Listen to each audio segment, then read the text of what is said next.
What's up, everybody? Hey, Tom Laird here, host of the Advice from a Call Center Geek podcast and founder of Expivia. For exceptional contact center outsourcing, trust Expivia.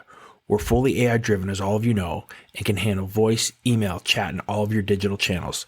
Our 600-seat USA contact center is expert in healthcare, financial services, insurance, tech support, retail, and more. Experts on the NICE CX1 platform, we ensure seamless customer experiences.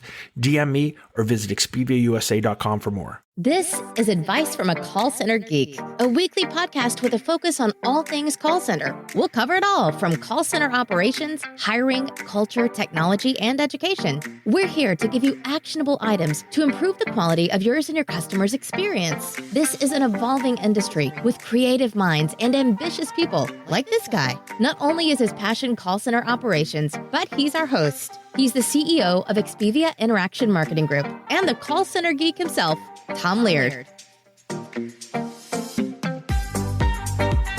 Welcome back, everybody, to another episode of Advice from a Call Center Geek, the call center and contact center podcast. We try to give you some actionable items to take back in your contact center, improve the overall quality, improve the customer experience, and hopefully improve your agent experience as well. My name is Tom Laird. I'm the CEO here at Expivia Interaction Marketing. How's everybody doing? Merry Christmas, almost Merry Christmas. It's the 21st as I record this of December. And we put a ton of time into creating a piece of content that I want to do a full podcast on, because I think it will help a ton of you out there that maybe are looking to outsource in 2023 or 2024, who have never outsourced, who don't understand kind of, I guess, the ins and outs of it. So we have an ultimate guide. I have this guide.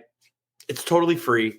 It's 28 pages. I'm not going to talk through all of that, but I want to talk to you guys today about outsourcing. And even if you're not looking to outsource, I think that this will be really interesting, because we're going to talk about some reasons you should outsource, some reasons you should not outsource. What are some of the high points of what you need to know? What are some of the pitfalls that contact centers can gain in the games that any organization can play when they're trying to do, some type of billing or the invoicing? What contact centers might throw in there that they shouldn't? And we're going to talk about pricing as well. I mean, I've done a couple of podcasts on pricing kind of around the world, but we're going to talk about that too. So if you have any questions, let me know. So here's the deck. For those of you who are watching this, I'm doing this on LinkedIn Live as well. And if you're just listening to the podcast, it'll be fine too, because I'm going to kind of talk through all this stuff. But I just want to jump in this as well, because I try to make these things 15 to 20 minutes. This could go maybe a little bit longer, but definitely not going to be, a huge burden on your time. So there's kind of, I guess, like the 5 mission statements of this, or the things that we really want to kind of talk through. And this is kind of the North Star of what you need to do when you're looking to outsource. So to summarize this whole thing, number one is you need to know your needs, right? Map out the needs of not only what you have to have with an outsourcing partner, but what are some of the things that you want to do as well? Maybe analytics aren't part of your deal. Maybe there's some advanced reporting or some IVR work or some integrations that you're not sure if you can do. I guarantee you, throw it all in there, because a lot of times the pricing won't be that much different. You want to look for the right partner, obviously. You want to look for the same type of values. You want to look for the same type of demographic. You want somebody that has some experience. I think we get caught up a lot into experience of the contact center. It may be in your niche, but I think, if you are in financial services, that call center should have some type of financial services background as well. You need to understand the KPIs before we do this, right? Before you outsource, understand the basic KPIs: service level, handle time, talk time, abandon percentage, occupancy, the quality aspect of what you're looking for. You don't have to be a call center guru. We have plenty of videos and plenty of podcasts that we've done just on that. So if there's any questions, make sure that you kind of understand the basics so that you can have a conversation.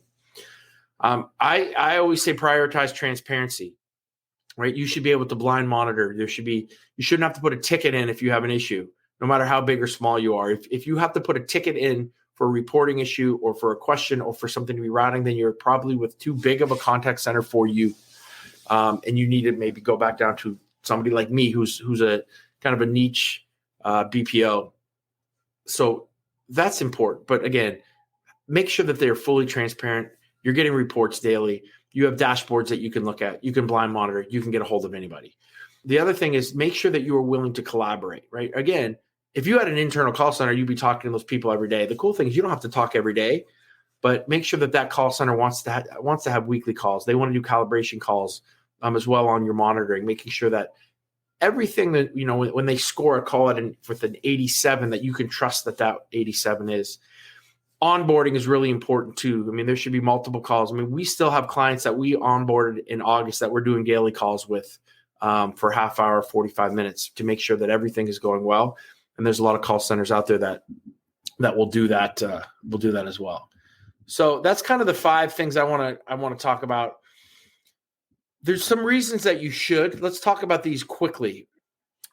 You can save a ton of time. You can save a ton of money, especially if you are in a major market. When you have to, you're paying reps sometimes upwards of $20 an hour. There is some cost savings that can be there. You're going to save a ton of time because you're not going to have to deal with really anything.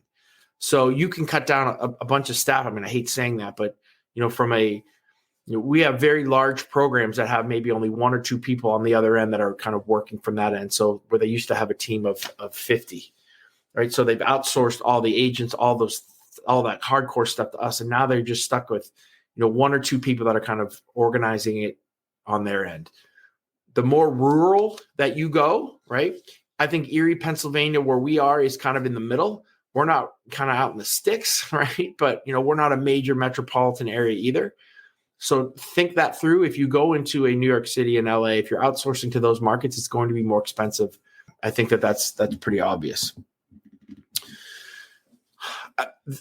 I think you can improve the customer experience when you choose the right partner tenfold, right? A lot of organizations, this isn't their niche, right? They make a widget and now they have to service it and they're not sure what to do.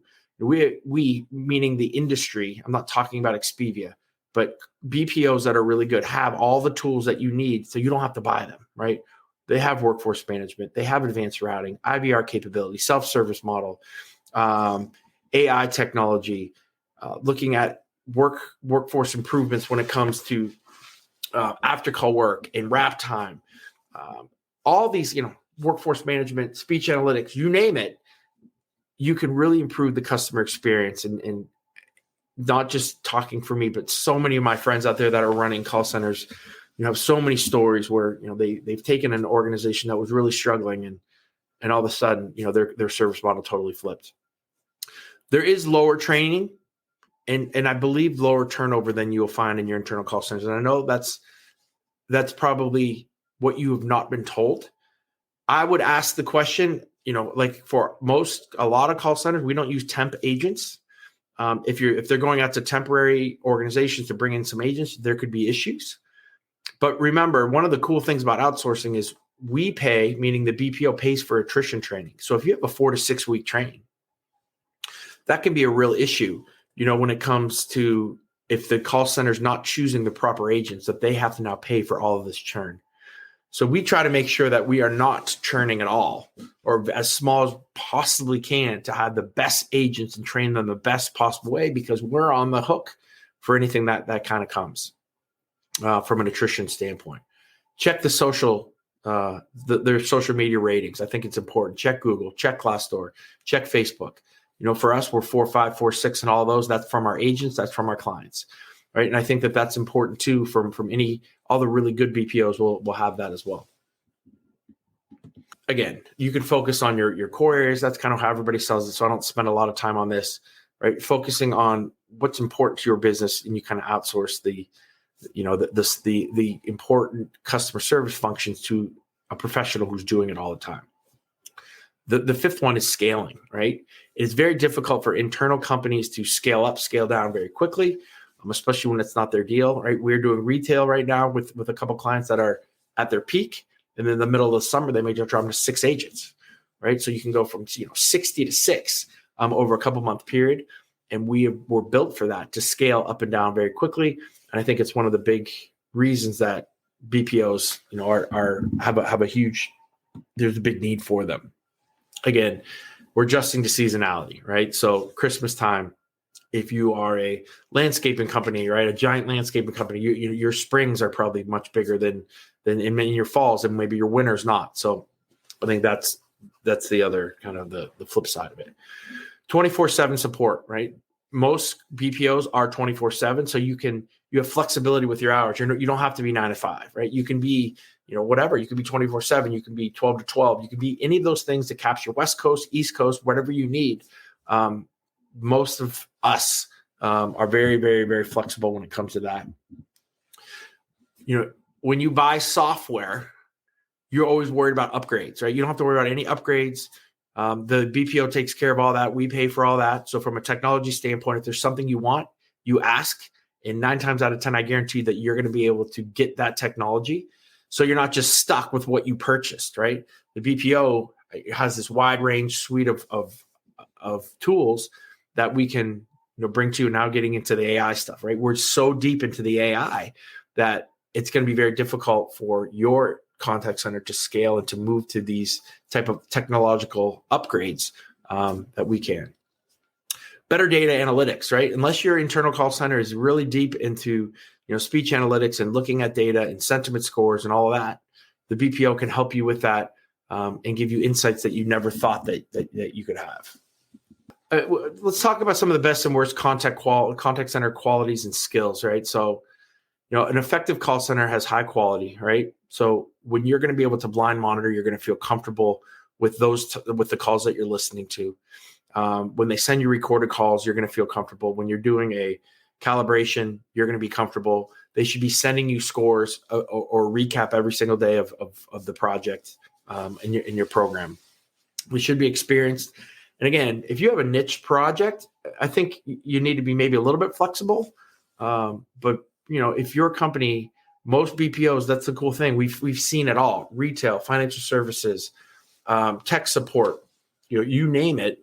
We've done that work, and that's the great thing about a BPO is how we've been so flexible with different clients and be able to kind of mold into the needs of everyone.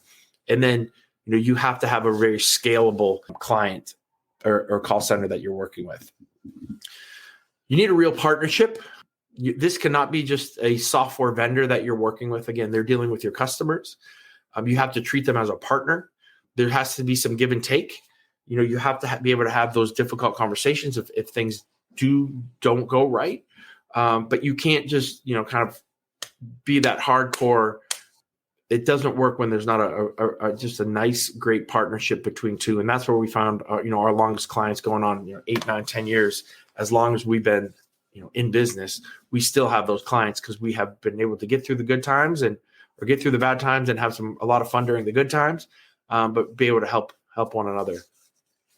Cost-effective pricing, right? So making sure that you're not getting ripped off, right? That when you have setup fees, that they are reasonable, that you are looking at, if you need to be billed by the hour, if you need to be billed by the agent. Most BPOs right now will be doing this by the agent hour, right? And we'll talk about price and all that, moving forward. Make sure that they have advanced technology, right? So that everything that you will need for now in your roadmap, and I would say tell a BPO to give you the roadmap for the next 3 to 4 years, or if you have a 3-year contract, what's the roadmap for our technology advances that we're going to do over the next 3 years? And then again, the proof should be in the pudding with your NPS, your CSAT, or your sentiment scores to be able to judge if your customers are getting a really good experience. All right, here's some red flags to look out for from call center outsourcers, right? High setup fees. They love high setup fees, right? And CCaaS loves them too. It's kind of annoying. So, make sure that they're reasonable. A lot of expense that is tried to be recouped is thrown into setup fees. And sometimes that's right. Sometimes it's not. So, I have seen setup fees sometimes for $87,000 when we were bidding on a project that, we bid it at 10. Understand, and that's where the understanding and maybe using a broker or a call center consultant as well when you're trying to do that to make sure that you're not getting gouged on those prices. Client support. You shouldn't be paying for client support, right? A lot of BPOs have moved to that model where you're paying for client services. I don't do that. I don't think a lot of them do that, but you will see some contact centers try to do that. And be careful on your per minute costs, right? Oh, it sounds cheap, right? When you do I've seen people do like $2 $2 a minute, $1.50 a minute, that can average out to like 90, $80 an hour. So you have to be careful. Anything that's over 75 cents a minute, you better be doing something really cool, really niche, need licensed agents, need maybe nurses or someone that has some type of licensing. So you have to be really, really careful with that. There should be no upcharges for omnichannel, right? I've started to see this. So we deal with voice, but if you want chat and email, there's an extra charge for that. I don't think that that's right. Be careful of that. To pay for licensing on your reporting now, if you would like, so for us, for dashboards, we give 3 free licenses for dashboards to your team. If you want 10, you're going to probably pay for those 7 licenses after that. But the core kind of what you need to set this thing up and to have that initial, your initial staff be looking at it, it shouldn't be that charges. It shouldn't be that high of a charge. And the other thing is, again, the transparency thing. You must make sure if they're not letting you blind monitor, that's an issue. If they're not sending you recorded calls when you want, if they're not giving you reporting, 24 hours later, that's kind of an issue too. So those are some red flags I think you have to be careful and kind of look out for. The other thing here too is attrition training, right? So call centers some of them have moved to where you will pay for attrition. I think that's one of the main perks of hiring a BPO is getting the proper agents so that there doesn't have to be a lot of attrition. And if there is, that's the call center's fault, right? That's my fault, right? So I should have to foot the cost to train those agents to get them up to the number that you want. But some BPOs are not doing that. Again, that's a little bit of a red flag. Things that these shouldn't be questions about really what you want, right? Omnichannel support, email, chat, voice, SMS, getting into, the IVR, self-service from chatbots and natural language processing, all those things, they should have the technology to be full omnichannel. Facebook, Twitter, WhatsApp, Telegram, any of those, they should be able to utilize as well. A fully integrated CRM platform, they should be able to integrate with anything you have, right? Off-the-shelf stuff, Zoho, Zendesk, Salesforce, great. You built your own proprietary CRM, they should be able to, through APIs, connect to anything. We've never had a client that we could not connect to any of their data sources through some type of program or some type, I don't want to say workaround. It's always been a solid connection.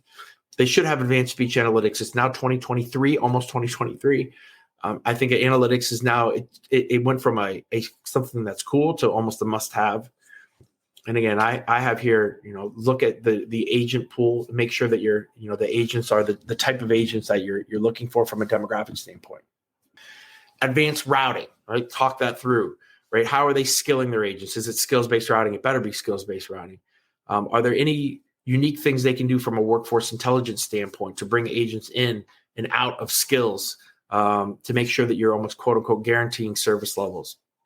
Forecasting and workforce management is an absolute must, especially if you have a project that's over 50 seats. They make sure that they have those type of tools.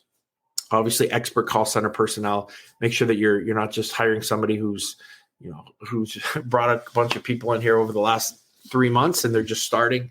I think that's it's difficult. Talking about AI support now, right? I think that's important. That's a question that should be asked. And is it cost effective for you? And I think that, those are some of the things that you need to be talking through. These are kind of the minimum standards that every BPO that you're looking at, no matter how big your program is, should have.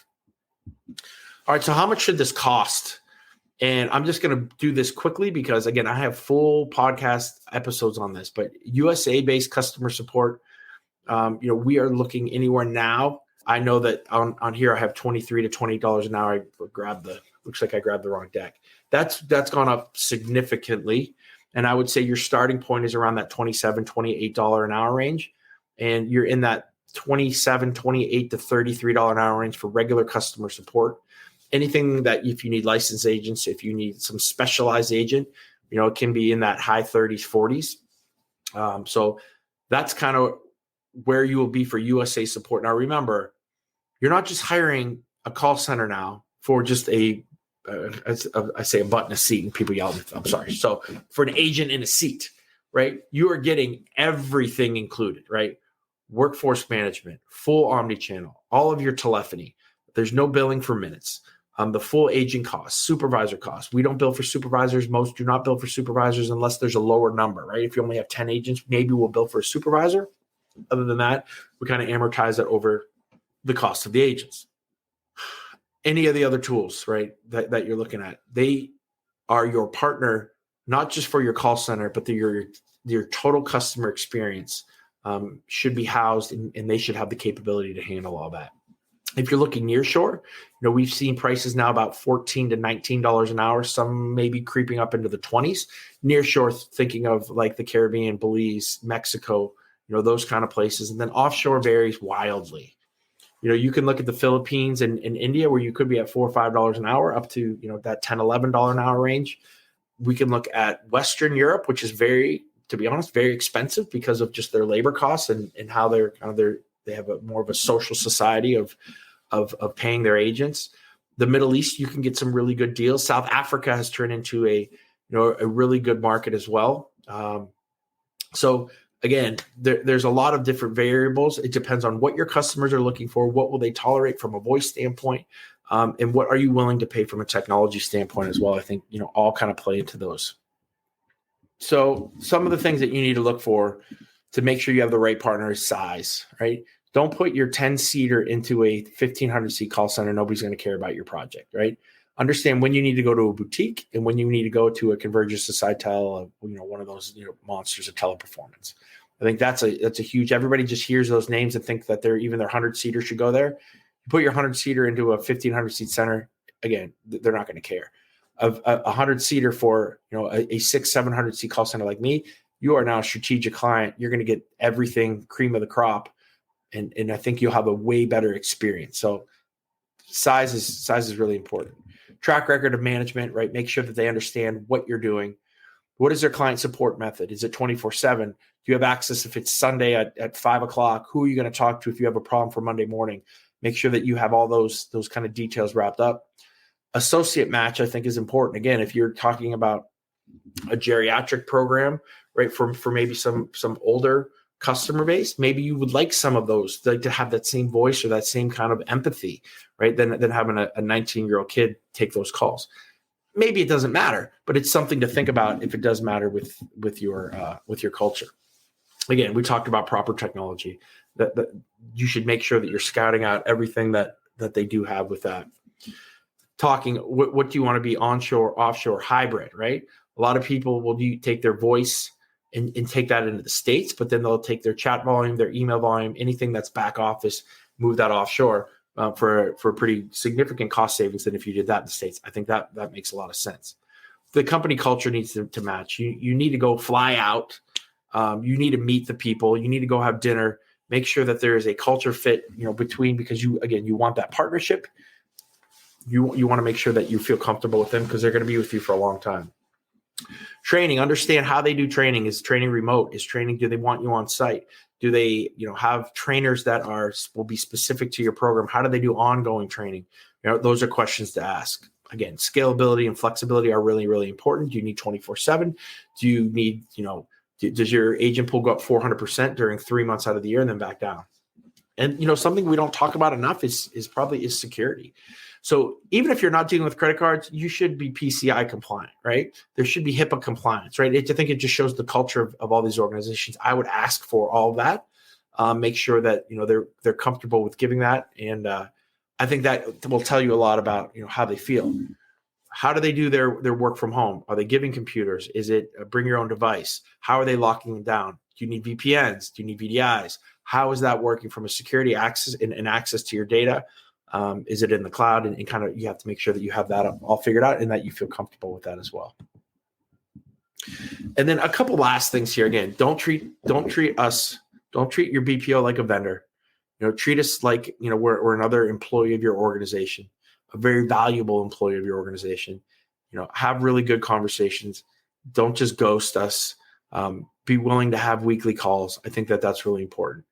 I think you need to be an active part of training, especially initially, not go ongoing, but that first time we want to make sure that we nail everything that you want. So having you in your organization train our associates, our trainers, our supervisors that first time as we're documenting everything, I think is really, really important. The other thing is one point of contact. Again, we talked about that. We don't want tickets. but having one point of contact for any issues that you have, whether it's reporting, whether it is, how many agents are there, whether it's QA, whatever your issue or question is, there should be one person that you talk to. It should be a phone number. It should be a direct line. You shouldn't have to call into the office. Do they have SLAs for getting back to you? If you send an email for us, it's 15 minutes. Our client services has to get back to you. So I think all those things kind of play into the type of organization that you're looking for. I think, again, weekly calibration sessions are really important. What is the escalation process? Right. So if there's an issue because the issues are going to happen, you have an irate customer, somebody who is going to send this to the Better Business Bureau, or they're going to get their lawyer involved. What is that escalation process? How does that information get, and how quickly does it happen? Again, weekly status or quarterly reviews are really, really important. Open communication between you and the BPO, I think is really, really important. So that's I think that's a ton of information. I know I went through that really fast. I have this full deck. I'd love to be able to send it to you if you'd like it. I will put the link to this kind of in the show notes of this episode. And then when I throw this on LinkedIn as well, I'll have the link to it as well. So again, I hope it's a ton of information. If you ever want to have just a phone call with me, even if you don't use Expivia, I don't care if you're talking about, or if you have a vendor right now that you'd like to rework the relationship and you want to ask me some questions, I'm more than happy to do that. You guys know I will talk to anybody. I will answer anything. My goal here is to add value. It's not just to sell you. But if it gets to the point where I would love to be a part of any process that you have for an RFP, or, if there's anything that you're thinking about moving, we just like to be part of the process. And if we don't get the deal, I'd still help you in any possible way I can. So again, I hope that's helpful. Enjoy your holiday. I will have my kind of end of the year send off next week. And I hope all of you have an awesome, awesome Christmas.